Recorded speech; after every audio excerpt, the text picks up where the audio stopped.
shear and moment diagrams using the relationship between shear, moment, and distributed forces. We have a beam. This is probably the same example as last week, 200 Newton each. Due to the symmetry of loading, the support reactions should be the same. X and V in newtons.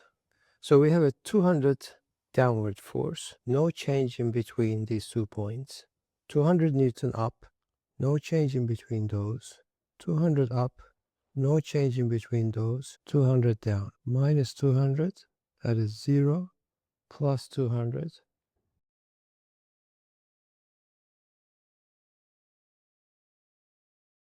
First one is dV by dx is minus omega x. Delta V is equal to minus omega x dx.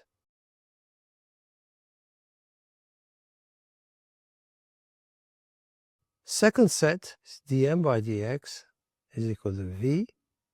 Delta m is equal to V dx from variable separable. So this is 0.5 meters. That is 0.5 meters. That is 200 newtons. So this times that is 100 Newton. For this, the second part is more relevant, x, m. So can we rationalize using this? dm by dx, look at this equation now. dm by dx is v. v is what? Constant and negative. So dm by dx is slope of this.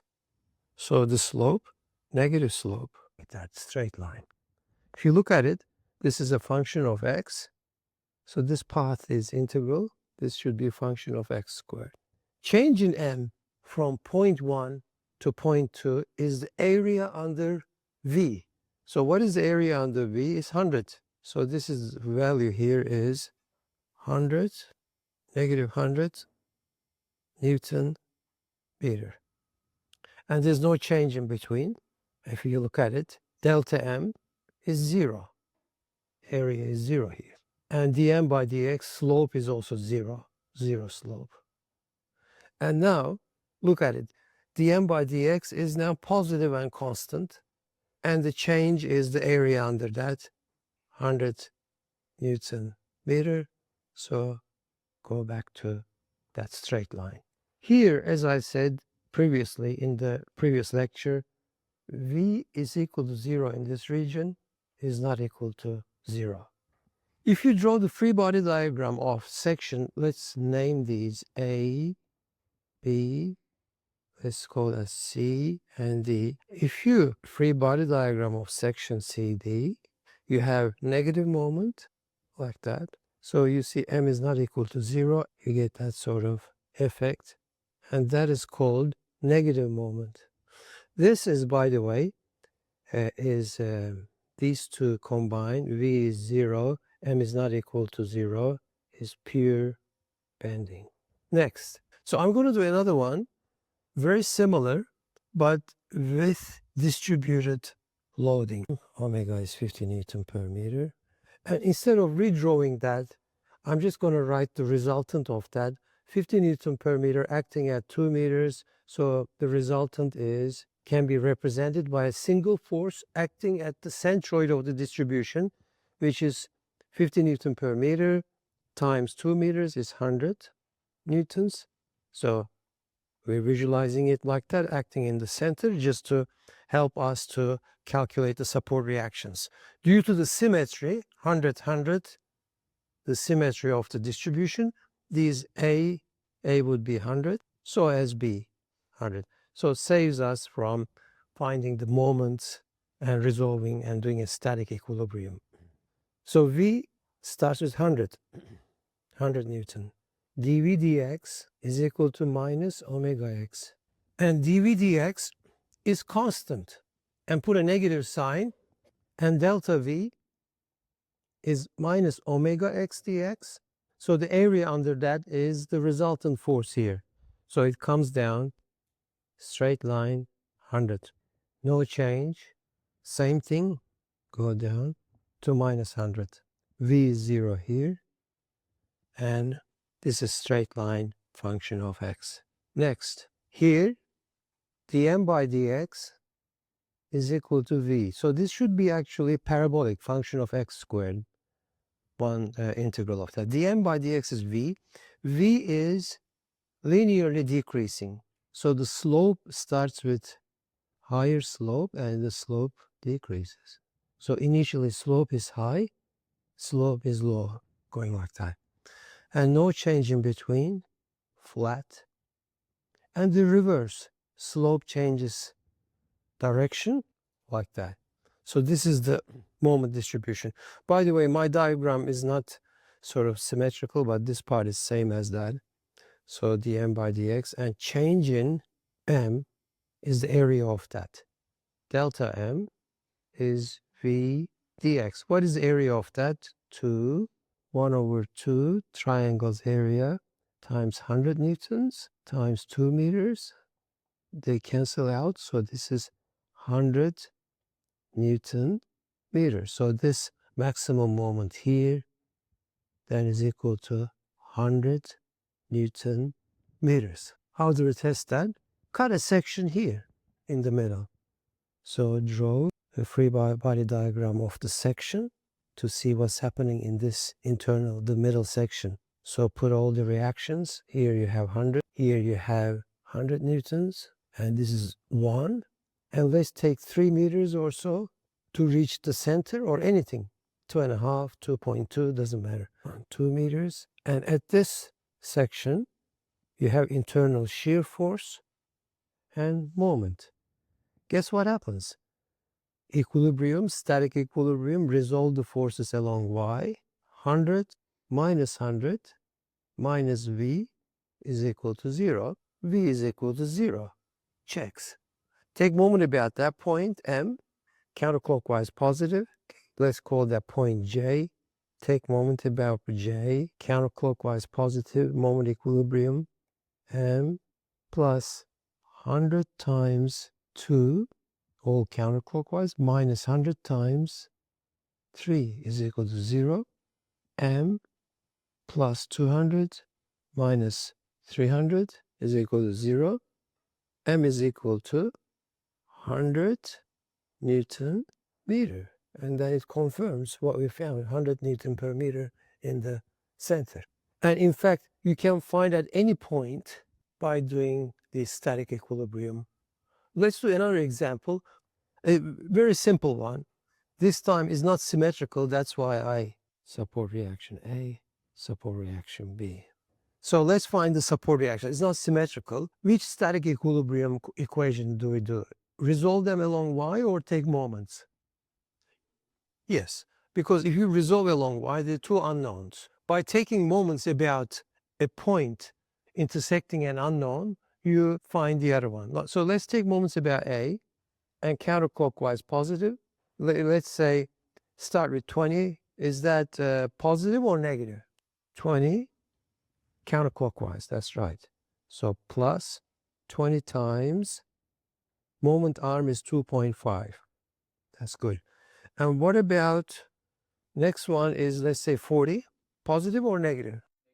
Yep, minus 40 times 3. Because if you look at 40, it's trying to rotate that point about like that. 40 times 3.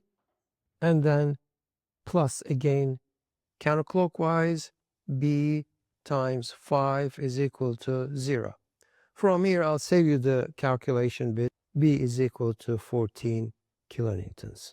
Once you find it, you write it in parentheses. Okay, now you can do the resolution, or you can just take moments about B to find A, but it's easier to sum them up. Resolve the forces along Y, upwards positive, so you have minus 20 plus 14 minus 40 plus B is equal to 0. If the answer comes negative, it is the arrowhead is opposite to what you had assumed. I'm not talking about this problem. If it comes out negative, you swap the direction and proceed with the correct 46 kilonewtons like that. Minus 20, no change. Plus 46 will bring it to 26, no change. Minus 40 will bring it to 14. Minus 14, no change. And finishes at 14. Okay, checks. So the distances is 2.5 3, 2. So this one is 20 times 2.5 here, 50 Newton meter to minus 50. 26 times 3 is equal to 78. So 78 will bring this positive 28. And 14 times 2 is 28. We'll bring it to 0. Now the checkpoints are 0, 0, because there are no concentrated moments acting on those points. So the moment has to finish at 0. That's your checkpoint in this case.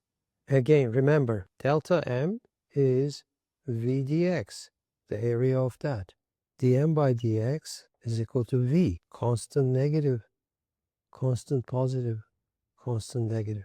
And now, let's have all concentrated load, concentrated moment, distributed forces, all of them. We have a concentrated force, 15 kilonewtons. We also have a distributed force, 5 kilonewtons per meter. Here's a support reaction at the end, B, support reaction here, A. And we also have moment here, coupled. Do the calculation on the side, redraw the free body diagram on the side. Resultant of that distributed force here, can you tell me? What is the resultant of that distributed force, rectangular? What is the area of that rectangle? So this 15 kilonewton, we just copied it. But we want to represent this rectangular distributed force, constant distributed, here as a single force. What would that be? Yes, 25, acting right in the middle, 2.5, 2.55 distance, and then B is here.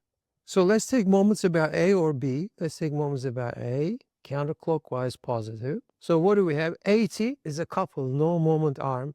So 80 is going negative clockwise, so right minus 80. 15 is also clockwise, minus 15 times 5. And this one is, as you said, 25 kilonewtons. So that is minus 25 times 5 and 2.5, 7.5. And now I ran out of space here. Plus B times 10 is equal to 0. 15 times 5 minus 25 times 7.5 plus B. So from here, I save you the calculation. B is 34.25 kilonewtons. So we calculated B and we write it here, 34.25 kilonewtons. Now after finding B, the rest is easier. Sum the forces along Y, upwards being positive. So you have A, you don't include the moment because we're only doing the forces there.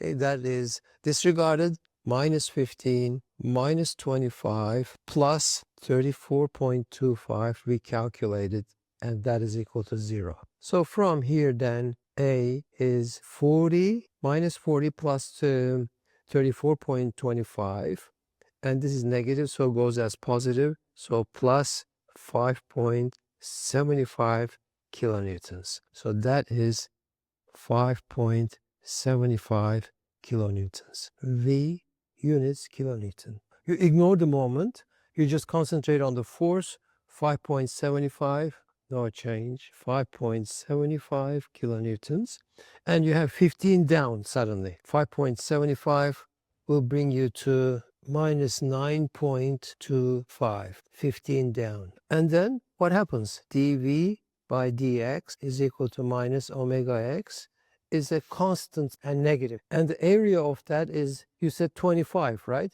So 25 plus 9.25, so that will bring you to 34.25 minus 34.25. Look, that is 34.25.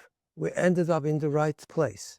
34.25 minus 34.25, and that is the support reaction. So the highest shear is over there. Now let's look at the moment. Now we don't start at 0 this time because we have a finite moment over there. Now let's cut a section into the beam. You go into the beam. So here you have that at the support, 80, and then this will be opposed by the internal moments in the beam. If you look at the tendency of that, right, like this. So it's this, if it's a smiling face, I call that positive moment. If it's a mustache, I call it negative moment. So you remember that. So this is the positive. So what is the value? Is 80.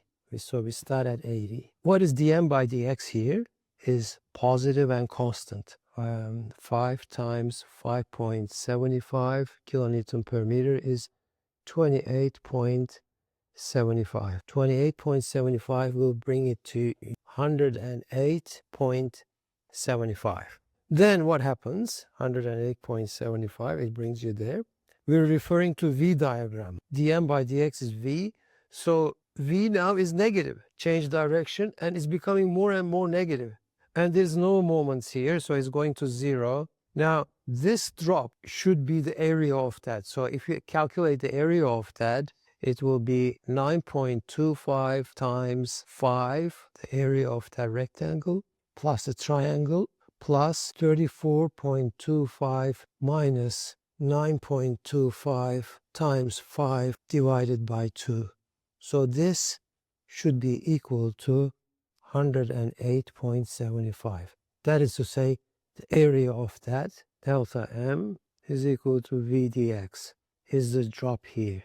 And then you find the maximum shear. And then from there you can calculate the maximum shear stress. From here, then you can calculate stresses. But for stresses, you need to know the cross-section, the shape becomes important, how the stress is distributed. Actually, my diagram is not so good. It's just sort of should be more like this.